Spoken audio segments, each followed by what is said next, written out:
I know there's people out there that absolutely adore this motion picture. Just hear me out.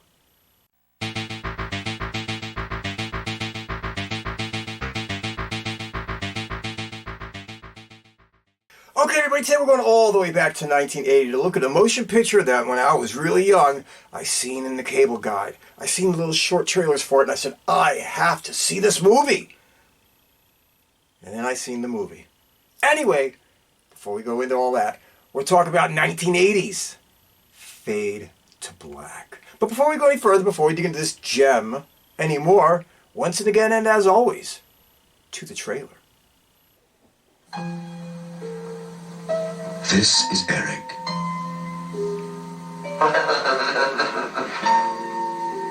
Eric Binford. Double-crossing squealers, both of you.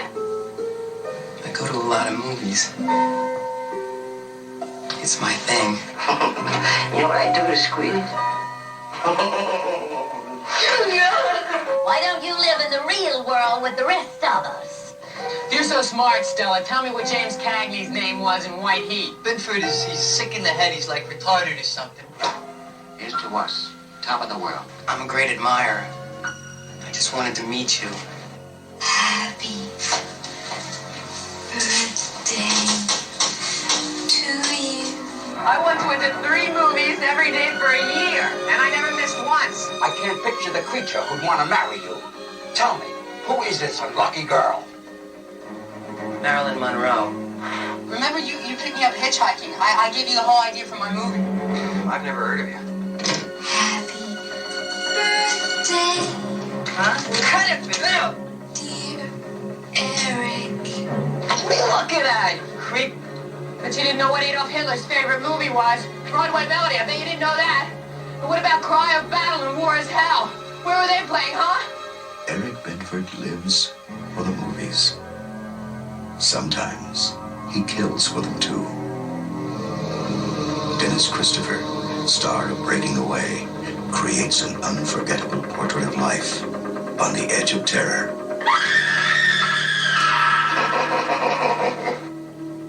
Fade to Black. Introducing Eric Binford. Happy birthday, sucker. Star of the silver screen.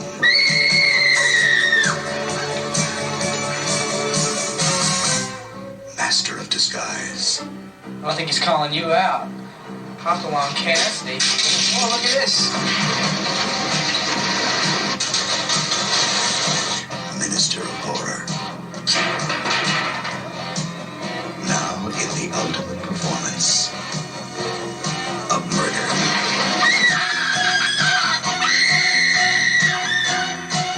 This is it. It's Hollywood. Can't touch me. Not now.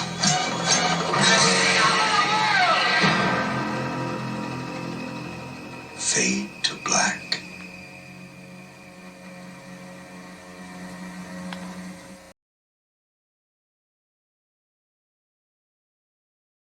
Okay, everybody, this motion picture was directed by Vernon Zimmerman. Name you don't know? Well, there's reasons. Now, he wrote things like, Teen Witch, and he wrote Bobby Joe and The Outlaw, and he directed a couple other things, stuff like Deadhead Miles and The Unholy Rollers. But other than that, you're not going to know.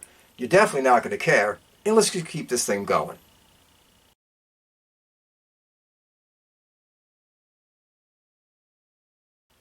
Okay, everybody, there is a plethora of humanity in this thing that you might or might not know, but you're probably definitely going to recognize if you like B-movie type stuff and you remember faces. So what we're going to do is we're just going to go darting through this thing. I'm going to spit out all the names, give you some of the things they've done, and keep this thing rolling. First off, you got Dennis Christopher. Yeah, we're talking about Breaking Away. We're talking about It and Django Unchanged. And he was on TV, Graves, Deadwood, Profiler, Murder, She Wrote, Moonlighting. Then you got Tim Thomerson as Moriarty. Let's knock it off. Doll Man, Trancers in those sequels. Near Dark, Volunteers, Carney, Take This Job and Shove It. And on TV, The Two of Us, Quark, Angie, Sirens, all that kind of stuff. Then you got Gwen Gifford as Anne. Beware the Blob. You know it. Masters of the Universe. She was in there. In Medical Center. In Courtship of Eddie's Father. FBI Doc. Shit like that. You got Norman Burton.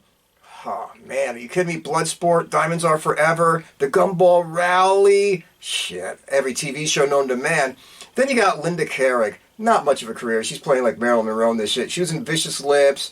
And Surf 2. Mixed Blood. You got Peter Horton, come on, Grey's Anatomy, New Amsterdam. You got Morgan Paull, remember? Blade Runner, Norma Ray, Mitchell. You got James Luisi, come on, TV, Santa Barbara, Rockford Files, Another World, a million others. You got Eve Brent, plays Stella. She was in The Green Mile and a million TV shows. You got Marjorie Barkin, she was in The Band, in The Boob Tube. And finally, the one person who took this motion picture seriously, you got Mickey Rourke. Need I say more? So, you got everything you need to know. Those are all the people, all the players that you need to keep track of. It is what it is. Let's keep going.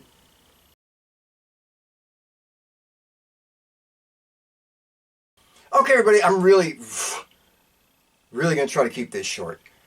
Anyway, you know the routine. 90 seconds less. Keep it short, keep it fast, keep it moving, keep it aimed. We can get to where we spend the most time. The summation. This motion picture target starts out. You got this kid, Eric Bender. He's in his bedroom. He's watching a movie. And in busts his aunt, who immediately reminds him that he is a piece of shit. He's a bum. He's a nobody. His dad was a piece of garbage. And his mother died because of him. And she's in a wheelchair because of him. Everything in the world is his fault. You get the idea. Is what it is. He leaves. He goes to work. You quickly realize everybody thinks this guy's a freak. From his boss to his coworkers. They think he's a loser and a fuck up. And they kind of tell you why and point it all out. Yeah, you cut to another scene in there where you got this police station where you see the cops talking to this new doctor they got on the scene who's trying to rehabilitate youth and show that if you give everybody hugs, they'll stop being bad. That kind of shit. Anyway, that scene you don't need to know about. Let's keep going. Next thing you know, he's walking out of work, stops by, razzes it with Mickey Rourke. Mickey Rourke says, whatever, they make a bet, you don't care. Then he goes to a diner where he sees this girl who looks just like Marilyn friggin' Monroe. Well, I mean, less curvy, but you get the idea. Anyway, he sits at the bar, well, the diner bar, and then he kind of keeps scooching closer and closer and closer to her. And for some reason, this chick is enamored with this kind of freaky guy. And she goes for a ride for him on the back of his Vespa bike. Oh, by the way, yeah, when I said he was at work, his job was delivering films to movie theaters. That's basically what he did, and he always fucked it up. Is what it is. Anyway, this is the Vespa that he did that job on, and she's riding on the bike with him now. Yay! It's a scene. It's cute. It ends. He's going to go out with a date with her that night. She agrees to it. Is what it is. Well, the night continues. He goes home to his aunt and says, Auntie, can I have a few bucks because I'm going to take this girl out? And she says to him, hey, only if you come home and give me my special back massages. What? Fucking weird. Yes, it is. He goes to meet the girl. She never shows. She forgets she's hanging with some other guy. And in the middle of, end of dinner, she says, oh my God, I was supposed to go meet this dude later. So she takes off. But by then, Eric's had it. He's been wandering around the streets for like 2 hours waiting for her to come back. She never shows up. Is what it is. He has an interaction with a hooker that lasts like 13 seconds. Blows her off. Whatever. Doesn't make a difference. He goes back home. He's watching a movie in his bedroom. The aunt comes in. Attacks him again. Reminds him of all the reasons why he's a piece of shit. He can't take it. And much like a scene in a motion picture in his head, he takes her and he pushes her down the stairs. Ka-dunk, ka-dunk, ka-dunk, ka-dunk, ka-dunk, ka-dunk, ka-dunk. She's in a wheelchair, by the way. Ka-dunk, ka-dunk. And she dies. Goes to the funeral, all that kind of shit. Talks to the priest for a couple seconds. Who cares? Nobody wants to know. Anyway, the movie keeps moving. Next thing you know, he starts taking more people out. He dresses up as a vampire. Goes to see Night of the Living Dead. And somehow, miraculously, he finds that hooker that dissed him a couple days before, and he kills her. Then he stops by Marilyn Monroe's house, and he goes to attack her in the shower with a pen, but says, no, I just want your autograph, and runs out of there. Is what it is. Next thing you know, he dresses up as, Hopalong Cassidy or some fucking shit, and he kills Mickey Rourke. Take it for what it is. He's got a taste for it now. Ooh, the boy's on the loose. Goes back to work, gets fired. Well, whatever it is. Dresses up as the mummy, gives the boss a heart attack. Boss drops dead. Take it for what you want. Then he winds up getting a ride from this movie producer guy. And he gives the producer, hey, I'm Eric Binford. I really like to make movies. The guy says, yeah, tell me about it, kid. And he gives the guy an idea for a motion picture. Well, that's all great and dandy until a few days later, he sees that very same guy used his idea as his own. on national television saying, I'm going to make this movie called, Alabama something or other, and this is my idea. So Eric calls him up and said, hey, that was my idea. Remember me? And he goes, no, I don't remember you. Piss off. Eric is pissed. So he dresses up as a gangster, goes to a hair salon where this guy's getting his hair cut, and guns him down with a machine gun. Whatever. Apparently, I don't know because they never really explained it in the motion picture, this alerts the police that, hey, it says Eric Binford kid running around killing everybody. Isn't that something? So they go to arrest him because they know where the car is. But he had already put out an ad out there for I need a Marilyn Monroe look-alike so that she can come here and I can get in touch with, blah, blah, blah, blah, blah. That's his thinking. He's like, I'm going to get in touch with the Marilyn Monroe girl again by having her come here and take photographs of her. Anyway, it actually works. She shows up. He's dancing with her. She knows he's that psychopath, but she doesn't care because fucking why would you? Anyway, she starts dancing with him. They're hanging out. Next thing you know, Tim Thomerson and female cop there from fucking goddamn Night of the Blob or Beware the Blob or whatever come busting in. Doctor's trying to save him, but Binford shoots him. Anyway, he leaves. He runs out the back door with the girl who keeps pumping drugs into, by the way. And somehow, the cops have to take a car to get to the very place that Binford is walking to. I don't know. Anyway, he's at the Chinese Man Theater, and he's got Jim Cagney in the head, and he goes to the top of the building, and he's going, look, Ma, top of the world scene, and you get the idea. That's the motion picture. It is what it is. Was what it was. Let's just keep going.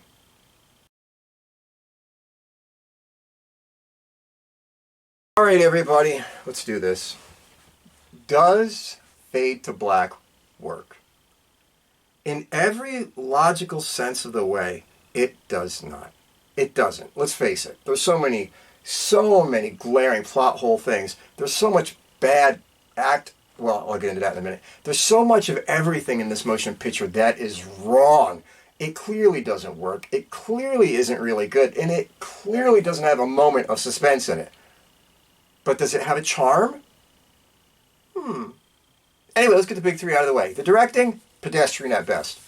Pedestrian at best. And it's kind of weird, because sometimes you're like, okay, I'm watching a low-budget flick. Now I'm watching a guerrilla flick. I'm watching a movie where they're shooting this, and nobody knows that they're making a movie right now. They just threw, the Binder character out there by the Chinese theater, and they said, hey, man, we'll just fucking take some shit of you here. Just move around. You can tell it's that kind of a production. And then there's parts of it where they're trying to make it, almost trying to feel documentary style. And then there's parts of it where they're trying to make it, I'll get to why. I'll get to that part anyway. But the directing, forgettable and not great, but there you go. The writing. Oh, God. The story, the premise is cooler than a pig in shit. This guy that's fucking fanatically involved in movies, losing his fucking mind, going crazy and all that. So the writing, the idea of the story is great. The dialogue? Barely good. Barely okay. Barely. And of course the acting. And this is where this motion picture truly shines, because some of the acting is so ridiculous and over the top. It's insane. I've seen a lot of people sit there and say, well, Christopher is like really out on a limb. He's doing some like almost like Nicholson over the top crazy shit. And I get it. He is. He's out there. He's way out there. But in a way, it's so over the top and so crazy and so friggin' just, hey, there's a lot of emotion in it, I'll give it that. But the acting is just overboard. Actually, every character in this motion picture is overboard. From the aunt to the cops to everybody. It's a human caricature of, well, it's just a caricature of humanity, I should say. The only person who actually looked like he actually tried in this motion picture and thought this fucking thing was a real movie was actually Mickey Rourke. You watch him in the movie, you're like, that's kind of a believable character. Everybody else is so far past the fucking point, so far over the boundary of reality, that you're just like, I'm waiting for this motion picture to turn into a dream sequence and we just wake up and find the whole thing was a dream. It's that kind of a motion picture. It's just weird. Okay, everybody, let's get back on track to why this thing works and why it doesn't. One of the things that you have to do in a motion picture like this is figure out what the hell you're trying to be. This motion picture never really lands on any of those things. You're like, it's so weird. You're like, is this satirical? It's not supposed to be taken seriously, but it's not satirical enough to where like you're like, okay, this is Airplane, or this is, the Police Squad movies, or whatever the fuck it is, Naked Gun flicks. It's not that far. So you're like, okay, I don't No, I don't think it's supposed to be satirical. There's no real suspense in it because it's just so bizarre. You're just watching it go from thing to thing to thing to thing to thing. You're just like, I'm not scared. I'm not at the edge of my seat. I'm just watching this whole fiasco unfold. And then you're like, is it a comedy? No, it's not really a comedy. It's just, I don't know. It never really locked into what I thought would really push over the edge of what this thing was supposed to be. And they didn't give you anything to care about. Name one character in this motion picture you give a shit about. I'll wait. Binford? Stop. He's creepy from the first second you see him in the motion picture. You're like, this guy's a mutant. I wouldn't let him walk my dog around the block. He's bizarre. It ain't like you're slowly watching a good person take a descent into madness, which is kind of what I thought this thing was going to be when I was younger, and then become this like lunatic, and you're like, oh my God, this is like, Psycho 2 or something like this is like really, what's going to happen? You didn't care about him because 3 seconds into this flick, you're like, this guy's fucking weird, man. He's creepy. I wouldn't want to hang with him. I don't want to know him. I don't want to be around him. So when he eventually goes nuts, and then at the end they try to make you feel bad for him, like, oh, his aunt wasn't his aunt. His aunt was really his mother, and all this other, which made the whole fucking back rub shit even weirder, by the way. You just didn't give a shit. The Marilyn Monroe character is such an airhead bubblehead. You're just like, whatever. It doesn't make a difference. All the cops are just running around playing characters of cops. And everybody around him is just set up to be cannon fodder by being these over-the-top, ridiculous characters that they are. And I won't even begin to get into the plot holes and shit in this motion picture. How is he doing this? How is he getting around dressed up like, Hopalong Cassidy or a mummy or whatever, and nobody's seen this? How is he buying these like $500,000 Rolls Royces to pull these assassinations off? Where's he getting the Tommy guns? What the fuck is going on in this motion picture? They don't really tell you. They just let you assume, really. Maybe it was his aunt's money, his mom's, who the fuck she was, that was supposed to be left behind and all this, whatever. I don't care. You know what I mean? But the whole thing made no sense. And all of a sudden, like, they don't even tell you how they caught him or figured out it was him. There's just 1 minute, and then they're like, we're going to get this Binford character. And you're like, well, fucking, how do you know it? Yes, you questioned him earlier with some other people in the movie. Okay, but there was no thing that linked it. Nothing. So as you're watching this, give up on any kind of rational thought. Forget any kind of story that flowed through it. Forget any kind of logic, because they didn't even attempt to pull that shit off. And the weird stylistic choices that they made in this motion picture, where he would say something and then they would show you the black and white scene from a movie that he got it from. And you're like, well, this ain't even fan service, because all the fans of old movies that might be watching this and sitting there and saying, yeah, I remember that line in fucking White Heat, or I remember that. That doesn't exist, because then they're showing you the fucking line and they're showing you the scene in the movie. It's like going to see these modern fucking shit flicks, like, that last Alien movie, where they're just blatantly copying everything from the movies that came before it, but at least you would sit there and say, oh, that's from 3, and that's from 2, and they didn't show you the fucking scene. I don't get it. And plus the weird, out-of-body dream sequences this kid would have. Like, he'd see her, and all of a sudden he's like, it's Marilyn Monroe. And then you see her being Marilyn Monroe in his head. And he does a lot of that shit. The whole thing is just bizarre. I know I'm going to catch shit for this. I know it, because I know there's some people out there that really love this motion picture. But this movie is just fucking weird. Which gets to my second point. Should you see it? Now that I have told you, it is a mess. It doesn't know what it wants to be. The characters are over the top. The acting is shit, minus Mickey Rourke and I don't know. Christopher maybe, whatever, I don't care. Everything about it that I have told you, everything that I have pointed out is a negative. Should you see it? Yeah, I'm going to tell you to watch it. You know why? Just because you should. Just to throw it in your little bag of things that you have seen. And there is, I almost said hate, but I have to say it, a bizarre, weird charm to this motion picture. I shit you not. The first part of it I'm watching, I'm like, this is a disaster. By the end of it, I'm like, you know what? I'm laughing. This is so fucking stupid and so ridiculous. I've given up. I've given up. I've given up. I've given up. And I am just rolling with the farce I see in front of me taking place. The ridiculousness I see. It's like watching Corey Feldman perform in concert. You're just like, this is so ridiculous. This is almost like performance art. It's like so fucked up. I got to take this in and just keep laughing because I don't know what I'm seeing. It has a charm, and I will say that. So if you get a moment of time and you want to dive into it, go check out Fade to Black. Cool title, by the way, before Metallica. And it was something that you really wanted to get into and see because the premise was kind of cool. The advertisement campaign was kind of badass. The whole poster with his face half in costume and half out looked good.